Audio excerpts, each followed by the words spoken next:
अस्सलाम वालेकुम दोस्तों, उम्मीद है आप सब खैरियत से होंगे।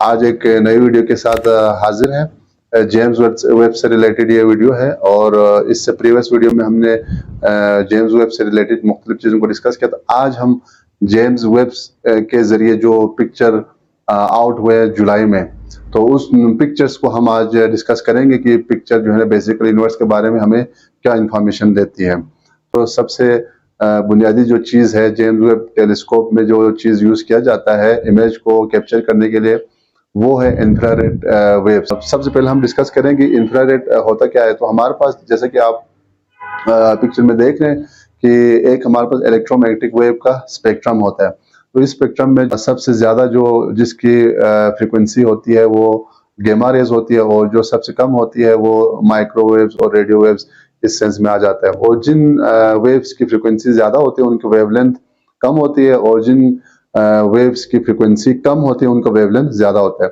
तो जैसा कि आप इस पिक्चर में आप देख रहे हैं कि जो इंफ्रारेड है वो बेसिकली विजिबल रेंज में, यानी आप देख सकते हैं कि विजिबल रेंज से जो है वो थोड़ा सा इसकी जो वेवलेंथ है वो ज़्यादा होती है। यानी कि विजिबल रेंज में हमें रेड लाइट जो नज़र आती है, तो रेड की जो वेवलेंथ है उससे थोड़ा सा ज़्यादा जो वेवलेंथ होती है वो इंफ्रारेड वेव्स की आ जाती है। इंफ्रारेड का जो रेंज वो 0.01 सेंटीमीटर से 1000 नैनोमीटर का होता है। और इंफ्रारेड आप समझ लें कि जैसे हम टीवी रिमोट वगैरह जो यूज़ करते हैं तो उसमें जो सिग्नल ट्रांसफ़र होती है, ट्रांसमिट होती है, वो बेसिकली इंफ्रारेड वेव्स है। तो बगैर टाइम ज़ाय के आए हम जेम्स वेब के जो यूनिवर्स को समझने के लिए जो मज़ीद जो नई पिक्चर थी जो उन्होंने अपलोड किया रिसेंटली, तो उसके बारे में हम डिस्कस करते हैं। ये आपके पास सबसे पहली तस्वीर है जो कि जेम्स वेब ने कैप्चर की है रिसेंटली और अपलोड भी किया है रिसेंटली जुलाई में। इसका जो नाम दिया इन्होंने, ये फर्स्ट डीप फील्ड इमेज दिया है, और इसका जो प्रॉपर नेम है वो स्मैक्स 0723। ये जो पिक्चर लिया है वो नीरकैम से लिया गया, यानी जो हमारे पास जेम्स वेब है उसके दो कैमरे हैं, एक का नाम जो है ना वो नीरकैम है और दूसरे का MIRI है। नीरकैम का मतलब है नियर इंफ्रारेड कैमरा, और यानी कि ये जो कैमरा है वो इंफ्रारेड वेव्स को जो है वो कैप्चर कर सकता है। ये जो आप पिक्चर अभी देख रहे हैं स्क्रीन पे, ये तकरीबन लिया गया है यूनिवर्स का जो सबसे डीप इमेज है वो 13.1 बिलियन ईयर्स एगो की तस्वीर है। अब आप हैरान हो रहे होंगे कि 13.1 बिलियन ईयर एगो की जो तस्वीर है वो हमारे पास कैसे आ गई।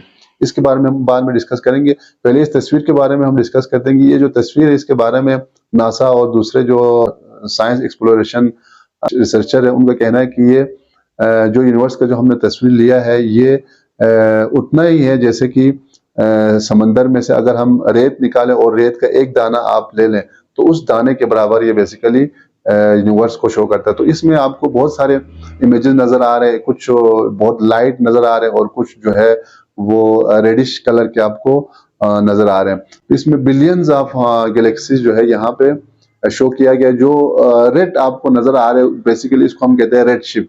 रेड शिफ्ट का मतलब ये है कि जो हमें लाइट जो नजर आ रही है वो रेडिश कलर का नजर आ रहा है। इसका मतलब ये होता है कि जो लाइट इससे हम तक पहुंच रही है वो रेडिश जोन में जा रहा है, यानी रेड शिफ्ट में जा रहा है। तो इसका मतलब है इसके वेवलेंथ से हमें ये पता चल जाता है कि ये जो आपका गैलेक्सी है वो हमारे अर्थ से जो है वो बहुत ज्यादा दूर है, या दूसरे अल्फाज में आप ये कह सकते हैं कि ये अर्थ से दूर जा रहे हैं, जब भी जो है इसका जो कलर है वो हमें रेड नजर आ रहा है। और जो आपको ब्लू थोड़ा सा या ब्राइट आपको नजर आ रहा है वो बेसिकली शो कर रहे हैं कि ये जमीन के करीब है या जमीन की तरफ जो है वो इसकी मूवमेंट हो रही है। तो ये गैलेक्सीज जो है ना इनके जो कलर है वो इस तरह शो कर रहे हैं। दूसरा जो गैलेक्सीज है इसमें आपको थोड़ा सा व्हील आपको नजर आ रहा है, जिस तरह टेनिस बॉल को आप पानी में डाल के व्हील करें तो इसके एक्सिस बनते हैं। तो इसका मतलब ये है कि ये जो गैलेक्सीज है इसमें बहुत सारे स्टार्स है। तो स्टार जो है वो बेसिकली उनके अपने जो ग्रेविटेशनल फील्ड है उसकी वजह से ये सारे जो स्टार है वो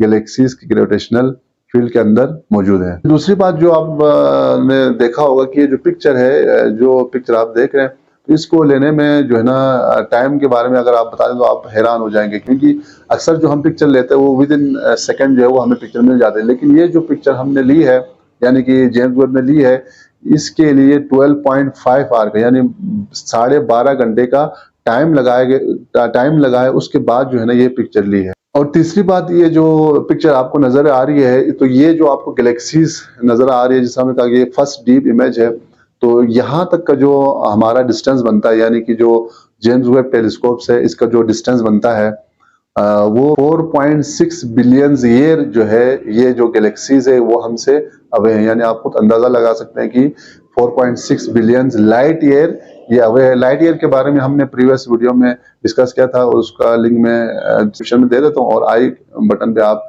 क्लिक करके लाइट ईयर के बारे में मालूमात ले सकते हैं। उसके बाद दूसरे इमेज की तरफ हम जाते हैं, जैसा कि आप स्क्रीन पे देख सकते हैं। ये इमेज बेसिकली एक नेबुला का शो कर रहा है, और इसका जो नाम है वो सदर्न रिंग नेबुला है। इसको लिया गया निरकेम और MIRI से, यानी कि इंफ्रारेड से, और दूसरा MIRI कैमरे से इसको ली गया। और ये जो तस्वीर आपको नजर आ रहा है, इसमें आपको दो स्टार्स आपको नजर आ रही है, एक ब्राइट नजर आ रहे हैं और एक जो है वो थोड़ा सा रेड नजर आ रहा है। तो ये जो स्टार्स है वो एक दूसरे के अराउंड रिवॉल्व कर रहे हैं, और जो रेड आपको स्टार नजर आ रहे हैं वो बेसिकली अपनी जो लाइफ है वो खत्म करके अब ये आयनाइज गैस में कन्वर्ट हो रहा है। और जो आपको क्लाउड नजर आ रहे हैं वो बेसिकली उसके आयनाइज गैस और डस्ट को शो कर रहे हैं, जो कि ये जो स्टार्स है वो मरने की वजह से, क्योंकि जो स्टार्स है उसके बारे में आपको मालूम है कि जो स्टार्स है उसमें न्यूक्लियर फ्यूजन रिएक्शन होता है, और फ्यूजन रिएक्शन के लिए जो अहम चीज है वो हाइड्रोजन का है। तो यहाँ पे जो क्लाउड आपको नजर आ रहे हैं वो भी, जो स्टार जब मर रहा होता है तो उस वक्त ये एमिट कर रहा होता है। तो बाकी जो ब्राइट आपको नजर आ रहा है, ब्राइट जो स्टार नजर आ रहे हैं वो बेसिकली अभी यंग जो है वो स्टार को शो कर रहा है। गैस और डस्ट, इसको हम स्पेस टर्मिनोलॉजी में नेबुला कहते हैं। उसके बाद हम तीसरे इमेज की तरफ जाते हैं। जैसे कि स्क्रीन पे आप देख सकते हैं कि ये जो आपका तस्वीर है, इसका नाम दिया है स्टेफन्स क्विंटन, यानी स्टेफन हॉकिंग के नाम से इसका नाम रखा गया है। और इसमें आपको ग्रुप ऑफ गैलेक्सीज आपको नजर आ रहे हैं, ब्राइट आपको गैलेक्सी नजर आ रही है। इसमें आप देख रहे हैं कि जो दोनों गैलेक्सीज है वो एक दूसरे के ग्रेविटेशनल फील्ड में पहुंचे हुए, तो एक दूसरे के ऊपर जो गैलेक्सीज है इनका ग्रेविटेशनल फील्ड जो है वो इफेक्ट कर रहा है, जिसकी वजह से आपको इसके जो डस्ट है या गैसेस है वो आपको साइड पे नजर आ रहे हैं। और इसमें भी आपको, अगर आप इसको जूम करके देखें तो उस सूरत में इसमें बहुत सारे आपको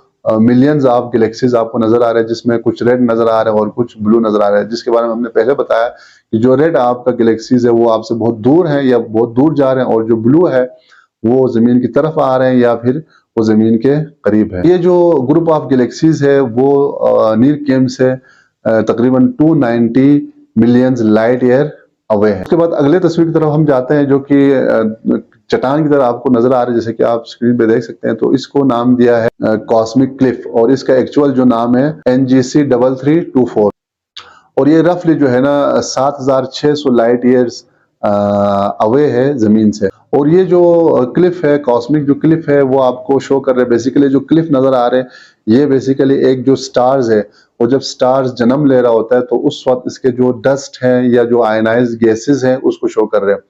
और जो गैसेस और जो डस्ट है इससे मिलके जब स्टार्स बनने जा रहा है या जन्म ले रहा है, तो उस वक्त जो है ये स्टार्स की जो शुरुआत यानी जन्म से पहले के दौर को यहाँ पे दिखाया गया कि इसके फौरन बाद जो है वो एक स्टार जो है वो फॉर्म करेगा। जिस तरह आपको मालूम कि जो स्टार्स है वो बेसिकली फ्यूजन रिएक्शन उसमें हो रहा होता है, हाइड्रोजन हाइड्रोजन कोलिजन आप कहें या रिएक्शन कहें, तो उस कोलिजन के नतीजे में जो है ना फ्यूजन रिएक्शन बहुत ज्यादा एनर्जी रिलीज करता है, और इसमें आपको आयनाइज गैसेस भी और डस्ट भी मिलेंगे। तो ये बेसिकली स्टार बनने से जो पहले जो डस्ट और आयनाइज गैस को यहाँ पे शो कर रहे हैं। तो दोस्तों आपने देखा कि जो जेम्स वेब है इसने यूनिवर्स के बारे में जो डिफरेंट प्रॉब्लम्स है या सवालात है उसको हल करने में बहुत सारे इसने फ्रूटफुल इसके अचीवमेंट्स है, जिसमें रिसेंटली जो ये जो तस्वीर अभी हमने डिस्कस किया, और मजीद जो जेम्स वेब है उसने मजीद भी पिक्चर इसने शेयर किया है। तो इसके बारे में हम अगले वीडियो में डिस्कस करें, जो नए जो पिक्चर आए हैं कायनात के बारे में क्या बता रहे होते हैं। तो आज का ये वीडियो था जेम्स वेब के बारे में। इससे रिलेटेड कोई क्वेश्चन है तो आप कमेंट्स में पूछ सकते हैं। अगर वीडियो आपको पसंद आए तो लाइक करें, सब्सक्राइब करें और बेल आइकन पे क्लिक करें, ताकि आने वाले वीडियोस की नोटिफिकेशन आप तक टाइम पे पहुंच सके। इंशाल्लाह मिलते हैं अगले वीडियो में एक नए टॉपिक के साथ, तब तक के लिए अल्लाह हाफिज।